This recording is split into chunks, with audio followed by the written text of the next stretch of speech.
Michelle Vargas with All for Animals Rescue is joining me now. Michelle, I hate to say it, I've actually never heard of you guys before until recently. And I'm like, how have I gone so long without knowing you guys were in Mishawaka? So Yeah, we hear that so much too. you do? Okay, so it's not We just me. do. No, not you at all. Okay, hopefully we can change that a little bit today. Talk to me a little bit about what you guys do and how it started, because do I hear this correctly? You guys are literally all volunteers? Yes, yep. So everything we do is volunteer based. So we rely solely 100% on volunteers, our community, our partners in the community. That is what we rely on to save animals. And even right now, we have over 100 animals in our care that come through our doors that we're able to save, whether it be a owner surrender or just a bad situation. So are we rely so much on our volunteers, and that's why it's so important for us to kind of get out there, get our name out there, as well as get more volunteers in from everywhere. Yeah. So how did you guys get started? Kind of, how did that start? When did it start? All that. Perfect. So we were founded under Carrie Roberts, which is our founder. She had the rescue for about 10 years prior, and then we had just recently gotten our building. She was primarily foster based, and she just did it out of her home and other foster homes. She never had a specific building. She was gifted. It was amazing. She was gifted a building in Elkhart, or I'm sorry, in Mishawaka, where we are now. And that building was the old Pet Refuge building. And most people do know Pet Refuge. So it's they gifted us that building. And we've had this building for about 5 years or so. And within that, we've been able to expand and remodel. And we're just really trying to get the community involved, as well as make this the best place for our animals.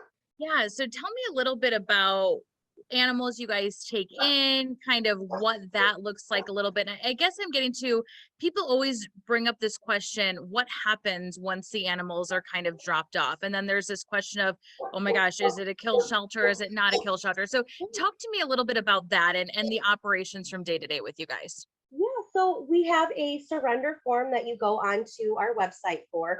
And once that surrender form gets placed, we kind of look at what we have in our building foster wise. It's harder to place larger dogs with issues. So most of the issues we see with dogs per se are aggression towards reactivity, things like that. They're bigger dogs. They've gotten into a tough, tussle with another dog, or there's something behaviorally going on, or even medically. We take in a lot of medical cases. Any given month, we probably spend roughly about $5,000 to $6,000 on medical expenses, just going to the vet for a sick kitty, a sick dog. And it's so important, because we are volunteer based, that we do have we rely mainly on the monetary donations from the community. And when we set up fundraisers. So we are technically a no-kill animal rescue. That means that we do not take in animals. We take in the amount of animals that we have for space. So if we do not have the space, unfortunately, we can't take in those animals.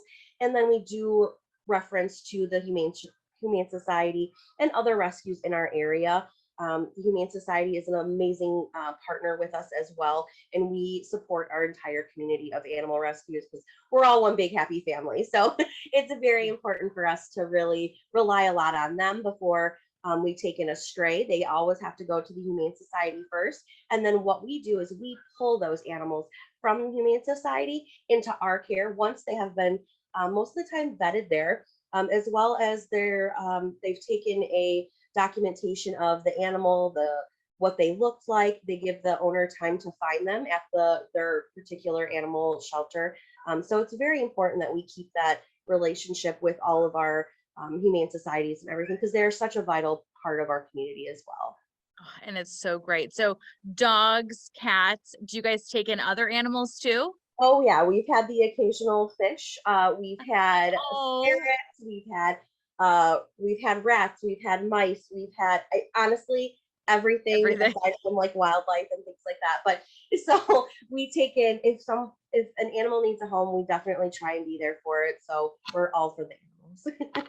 You know, this leads me again to just talking about the need. I mean, you thinking about how many rescues are in our area and the fact that you guys are pulling these animals from the county and you can only have so many in your space. Like the need seriously is so great. It probably for you feels endless, seriously. Yeah. I feel like I almost sound like a broken record when I'm saying we need volunteers, but we need volunteers. Our building is the livelihood of our rescue. So our building houses up to 100 kitties in different areas. And you really, to get the magnitude of what the building looks like, I always say, please put in a volunteer application, come see it. Once you get in, you look outside and it's like, oh, it's a brick building, whatever. You come inside, it is just full of life. It's full of amazing human beings, in this for the same reason. I mean, we come from all walks of life and we're all here for that same reason, to help animals and because we love animals. And it's so important that we get volunteers. We need volunteers like crazy, especially to take care of our cats, for our dogs. We have different shifts that we do. We do AM and PM shifts. We also do a mid shift in there. So it is vital, even if you have 2 hours a day, to come and help us. It is so important for these animals to get that enrichment, to be able to um, have a home before their home. I wish everybody could take in animals, right? But I understand that some people can't. But I love when they say, animals just aren't really my thing right now to adopt. That's like a full-time responsibility. I love that because they're self-aware, because it does take so much time and so much energy and so much patience to have a pet. Yes. Um, but if you're sitting there saying that you still want that little puppy fix, like you said, volunteering may be the perfect way to go for you.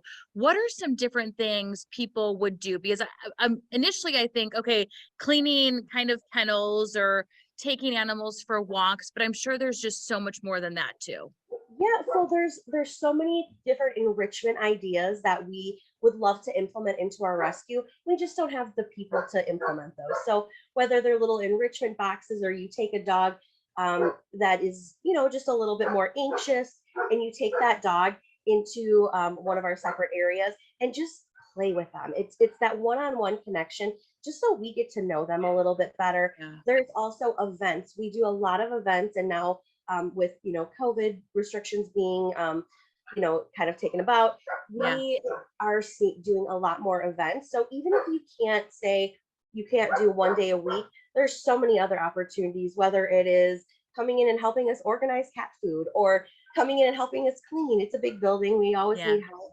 And you can still pet a kitty, you can still pet a dog during that time. And just there's so many other options.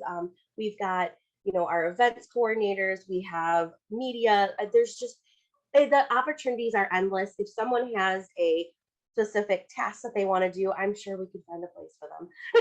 I hold on one sec. This is typical. This is seriously showing we're recording, because, or like live, that we air this start to finish, because I got to plug you in. Otherwise I'm going to lose battery.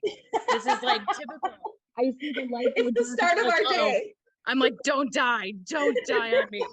Um, but I like what you said, because I think that some people are like, I don't want to clean and I don't want to walk, and that's fine, because I hate cleaning up messes too. But like you said, there are just so many different ways that you can put in time.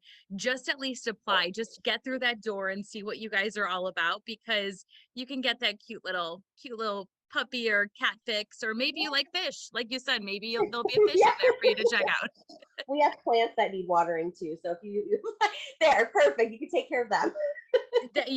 That's the one thing you definitely don't want to trust me with. I don't know what it is, but like the plants Oh. I do have two dogs that are alive and thriving, but the plants, no, don't even forget about it. I Cactus, rely on everybody else for the plant situation. I couldn't keep catnip alive, and I'm like, just leave me to the animals. I will love them. yeah, I will keep them. yeah. I'm not the green thumb of the building. I think it's because they yell at me. Like they're the bosses of my life. So they're just like, Mom, wake up, or Yeah. Mom, it's time to go to bed. Like we have one of our dogs that's just like, let's go, bedtime. And I'm like, okay, got it. Chill Fine. out. They're really I mean, they're the bosses of our lives. So they Yeah. just tell us what to do. We're just along for the ride. So why did you get into this? What was that passion for you to kind of submerge your life? Because I hear like all volunteers and I think, wow, that talk about passion. What brought you here? So I have been in animal rescue for about 20 years. I moved from Wisconsin, where I was deeply involved in animal rescue. I'm a licensed veterinary technician. It has been my entire life. My business, I groom dogs, I groom cats. It has been my entire life for I don't even know how long. Um, so it is something that brought me to it is, when you're growing up in not so a favorable situation, environment, family, whatever, you try and latch onto something. And mine was always animals. I've always had an animal that has been just there for me. And I think for me personally, living in a situation that was not too favorable, making my life the complete opposite was my biggest goal. And that was with animals. Mm, I have I've always dedicated my life to animals, whether it is, I'm having a rough day or whatever it may be. Animals have always been my entire life. I've always had a connection with them more so than people sometimes. And yeah. people were the hard part for me to kind of, communicate with. Animals just knew. When I was having a bad day, they knew. They would come up. They would, they snuggle by you. They do something ridiculous and you're laughing. So it Yeah. is so important for me of why I got into is because I wanted to give my life purpose. Yeah. And that purpose was the animals and being the voice for the animals that don't have a voice. We have to be that voice. And for me, that is the most incredible, most genuine thing that I could possibly give the world that I know how to do is through them. Mm. And And that's now they need homes because they honestly, do. I always like to say we don't deserve them. You see these animals come in sometimes and you then see the end story with them wagging and loving and you're like, we do not deserve you. You are more forgiving than anybody ever knows. And Absolutely.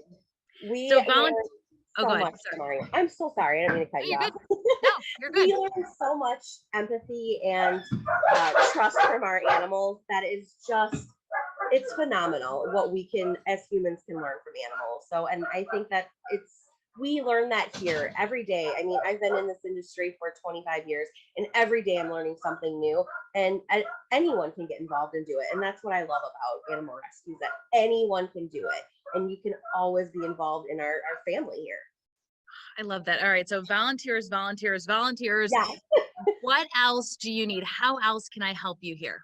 So I mean, obviously volunteers are our monetary donations are huge. So whether it be a, donation drive that we're doing or, donating food, but because we are redoing our building and we're kind of revamping a lot of things, anyone who is good with drywall or anything of that nature, construction, we are looking for them as well because we have so many different ideas that we want to that we want to get done, but we just don't have the means and we don't have the manpower to really get them done. Yeah. Well, hopefully this helps. And of course, we're I going to put hope all so your too. information up here to help you in any way we can. But gosh, I just appreciate you taking the time and sharing your story and what you guys are all about. Because like I said, when I learned a little bit about you, I was like, how have I not known? And I need to learn more. So I just appreciate you taking the time here. We appreciate you having us and really just getting us out there, and that's all we ask for, and thank you so much from the bottom of our heart. My pleasure.